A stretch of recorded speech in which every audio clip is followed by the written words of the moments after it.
Tu te sentes como se tu estivesse aí correndo em círculos, cometendo os mesmos erros, tomando decisões que te afastam aí dos teus maiores sonhos? Bom, eu já me senti assim, exatamente assim, por muito tempo. Na verdade, o nosso maior inimigo aí não está lá fora, ele está em nós, dentro aqui de nós. E ele age aí no piloto automático, sabotando cada passo que damos. Se eu te disser que podemos blindar nossas fraquezas, como eu mesma fiz ao transformar cada erro em um impulso e finalmente tomar as melhores decisões que vão te levar para a vida que tu realmente queres. Bonjour, bonjour, mes amis. Aqui quem fala é Margot Tomé. E hoje o nosso 5º vídeo da série 150 dias da ideia e execução antes do ano acabar. Temos um marco importante aí, a partir de hoje, 7 de setembro, faltam exatamente 115 dias para o final de 2025. O tempo não para, minha gente. Na parte 1 do nosso mergulho no pensamento eficaz aí no livro, nós desvendamos os inimigos invisíveis, né? O padrão social e o padrão da inércia. E começamos a fortalecer ali os pilares da autorresponsabilidade, do autoconhecimento, do autocontrole e autoconfiança. E se tu não viu o vídeo, corre lá, porque hoje a gente vai direto ao ponto, né? Como transformar aí essa teoria em ação. E aproveitando, já deixa aqui seu like nesse vídeo e te inscreve aí no canal. Bora lá! Bom, todos nós temos fraquezas, né? O Shane já começa aí dizendo a fórmula do fracasso é a repetição constante de pequenos erros. Sim. Esse 1% que tu dá todos os dias para ambos os lados, tanto para boa coisa ou para má, tu repetindo esse 1% diariamente aí, com certeza ela vai te levar em algum abismo ou algum topo da montanha. E o pior, que muitas vezes a gente nem percebe, né, que estamos caindo nessa armadilha e deixando que as exceções virem rotina diária. Bom, a boa notícia é que podemos, né, nos proteger. E o livro chama isso de salvaguardas, né? São como escudos, barreiras, obstáculos que tu coloca na tua vida, na tua rotina, que podem blindar o teu dia a dia. Bom, eu uso diariamente aqui para me blindar de coisas que eu sei que me tiram o foco. Eu irei mostrar aqui as estratégias que eu aprendi nesse livro. Estratégia 1, tá? Prevenção. O que seria, né? O ambiente, ele precisa ser o teu aliado, né? E o livro, ele fala no acrônimo do HALT, né? Que é Hungry, Angry, Lonely e Tired, né? Que é fome, raiva, solidão e cansaço, né? São coisas assim que são biológicas e quando estamos em um desses estados, as nossas decisões são comprometidas.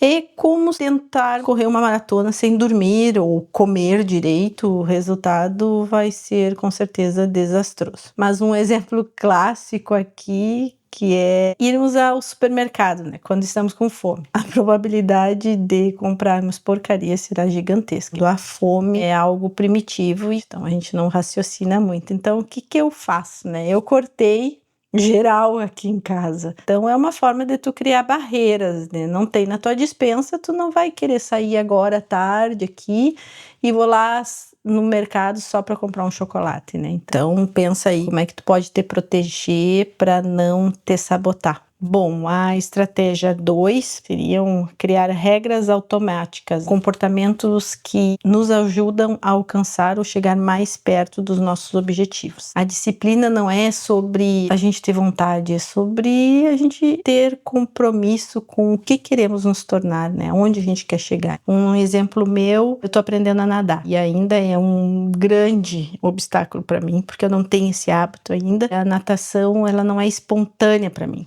Eu tava sempre criando uma desculpa, né? Ou tá frio, eu tô cansada, ou eu não tenho tempo. O que eu fiz? Eu entrei num grupo de natação, todas as segundas, às quartas, meio-dia, com professores, e eu tenho colegas, né? Então eu paguei já 1 ano, e aí eu criei essa minha regra. Eu paguei por ela, e aí eu não negocio mais com a minha preguiça. Eu tenho esse compromisso lá na minha agenda e eu organizo tudo em torno para ir na minha natação na segunda e na quarta. O que eu sugiro? Tente fazer a mesma coisa com você. Crie essas regras contigo mesmo e tenta aí não quebrá-las, né? Estratégia 3, né? criar atrito. Eu costumava verificar, por exemplo, e-mails, rede social, o tempo todo no meu celular. Cada bip eu ia lá verificar e no final do dia eu fazia o cálculo ali, eu tinha ficado horas e horas na frente do celular. É um absurdo. Qual foi a minha salvaguarda, né? O que eu fiz? Eu tirei todas as notificações do celular. Completamente tudo. Quando eu entro para trabalhar, eu deixo meu celular longe, que fique longe de alcançar. E foi o que me ajudou. E uma coisa é certa, assim, gente, se algo é urgente, né? As pessoas vão te ligar. Isso sim é importante, tu não deixar no silencioso. Vamos à estratégia 4, que são as grades de proteção. Pensa aí em um procedimento de segurança, como um checklist, assim, antes de uma viagem, né? É criar um passo a passo para nós mesmos, especialmente em momentos aí de alta pressão ou quando sabemos que nossos padrões, como o da emoção ou da inércia, eles podem nos dominar. E antes de tomar uma decisão aí importante ou tu reagir a uma situação estressante, se pergunte, né? O que eu realmente quero alcançar aqui? E essa ação me leva para mais perto ou mais longe do meu objetivo? Então, essas perguntas simples aí, feitas no calor do momento, acabam sendo a nossa bússola para nos proteger aí. Então, vou dar um exemplo rápido aqui. Todo dia vem um amigo e te convida para um happy hour, ou vão tomar um café, ou vão fazer não sei o quê.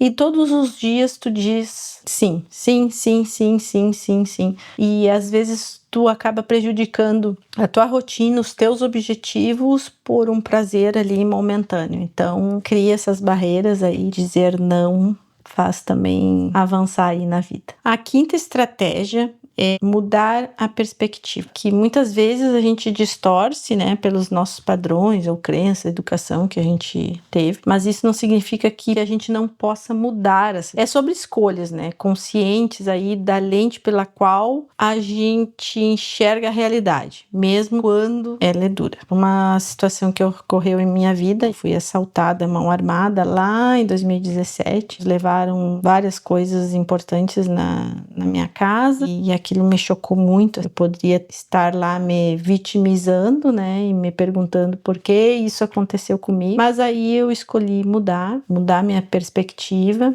e me perguntei que oportunidade de recomeço isso me traz, né? E essa mudança de lente, ou apenas limpar a lente, me tirou do modo aí reativo e me colocou no modo aí solucionador, me impulsionando a mudar completamente e a vir aqui pro Canadá e construir uma nova vida, né? Então analisa aí a tua vida e veja o que tu pode mudar. Bom, agora ele fala dos erros, são inevitáveis aí, a gente sabe disso, somos seres humanos, né? Mas o maior erro é a gente tentar encobri-lo, né? Evitar a responsabilidade por ele. E o livro, ele nos dá um mapa claro, assim, para lidar com eles de uma forma eficaz. E os 4 passos são aceitar a responsabilidade, aprender com o erro, comprometer-se a fazer o melhor e reparar o dano da melhor maneira possível. Bom, o primeiro passo é aceitar a responsabilidade, né? O livro é incisivo. Ninguém se importa tanto com tuas desculpas quanto tu mesmo.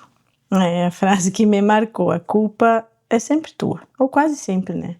Mas calma, não no sentido de vitimização, né? Mas de empoderamento mesmo. Mesmo que o erro não seja inteiramente nosso, teu, ainda é nosso problema e a gente precisa lidar com ele. Pensa numa maratona. Tu não escolhe o clima, tu não escolhe o percurso, mas a responsabilidade de como tu vai correr naquele dia é tua, né? De como tu vai gerenciar a tua energia para cruzar aquela linha de chegada. O que tu tem que fazer? Tu tem que ajustar a melhor estratégia nesse momento. O segundo passo que ele fala é aprender com o erro, né?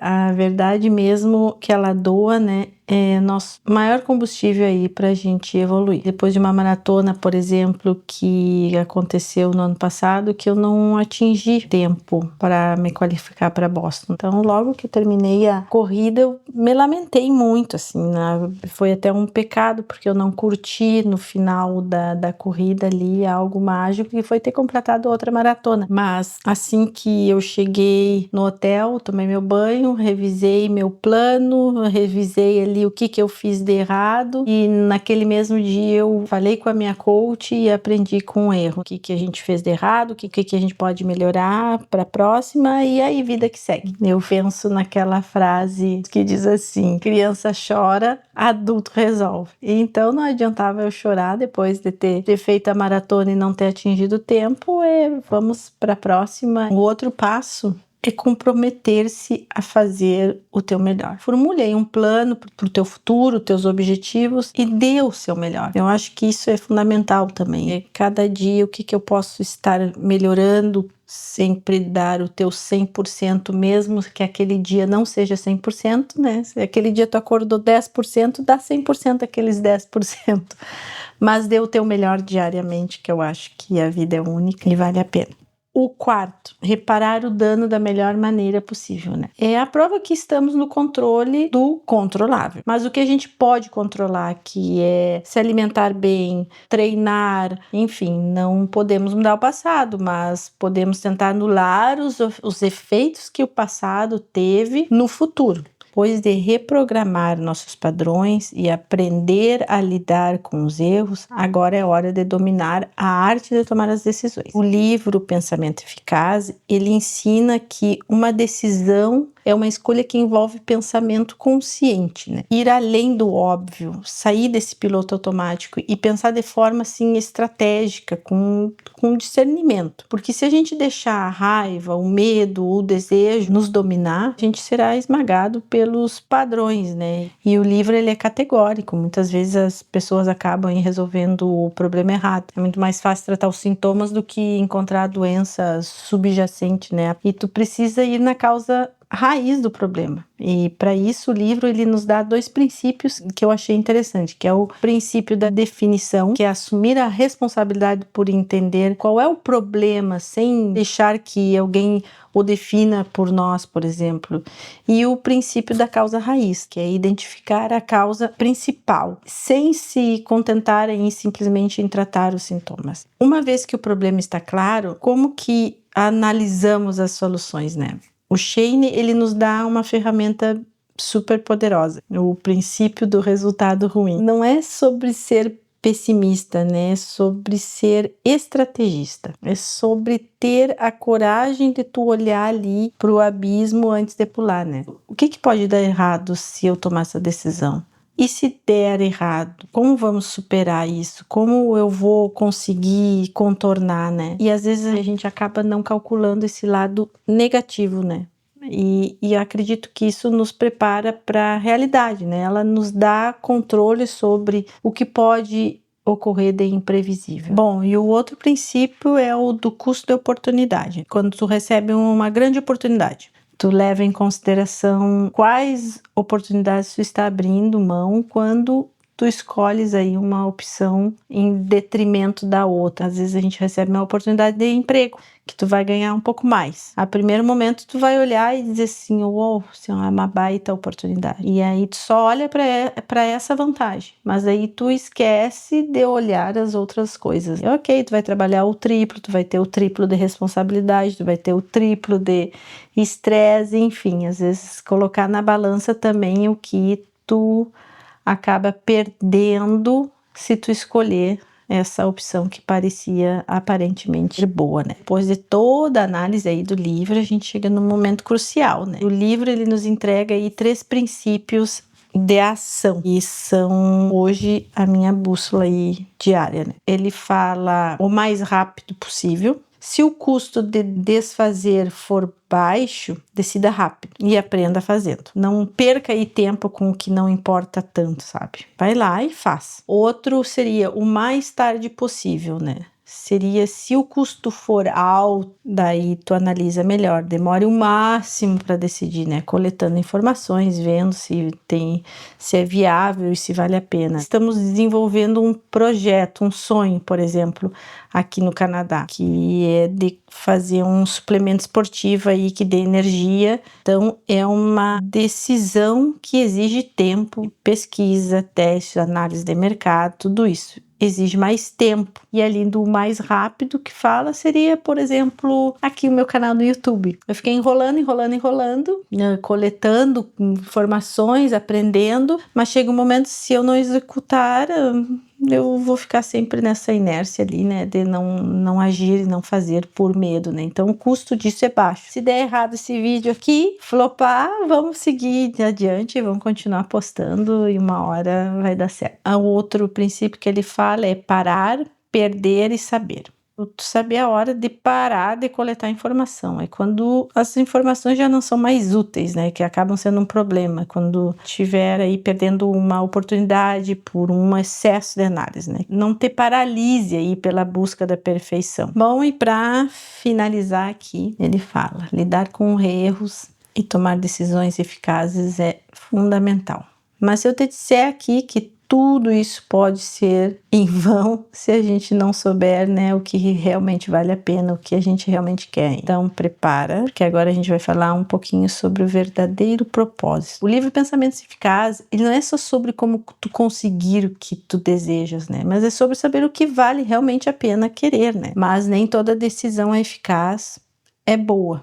Muitas vezes a gente cai aí na armadilha da esteira hedônica, né.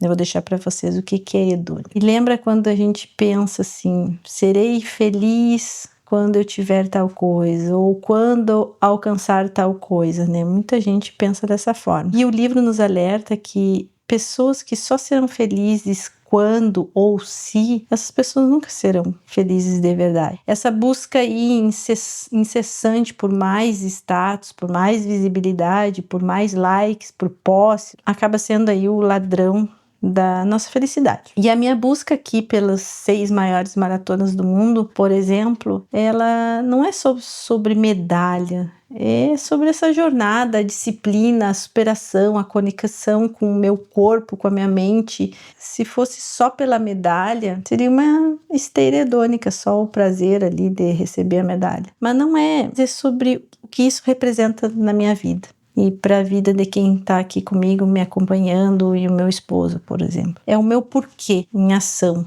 E para ter clareza nisso, sobre o que realmente importa, o livro ele realmente nos convida a um exercício poderoso, né? Do memento mori, que não é tu ser mórbido aqui, mas é sobre tu realmente pensar lá na frente, né? Imagine aí aos 90 anos, ali quase no fim da vida. E tu chegar lá e realmente pensar assim, o que realmente importou, né? Quais as coisas que você realizou, né? É tu tentar se deslocar lá para frente. Acredite no teu potencial, sonhe grande, porque sonhar pequeno dá o mesmo trabalho. E essa foi a nossa jornada aí profunda pelo livro Pensamento Eficaz, um vídeo diferente aqui no canal. E tu tens aí agora em tuas mãos as ferramentas, a clareza e espero que a coragem também, aprender com cada erro, tomar decisões que realmente moldam aí o teu destino. Lembre-se, o discernimento não pode ser ensinado, mas pode ser aprendido. E estamos aprendendo aí a cada dia, a cada passo, a cada desafio que a gente supera.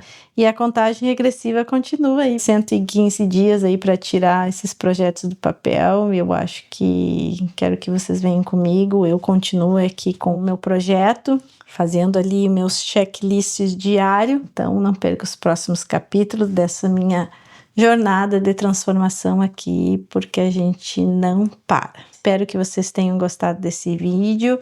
E caso vocês queiram o resumo do livro, que eu tenho todas as anotações, é só deixar aqui nos comentários resumo do livro, que eu mando para vocês o meu resumo aqui, tá? Deixa um like e até a próxima. Bisous, au revoir.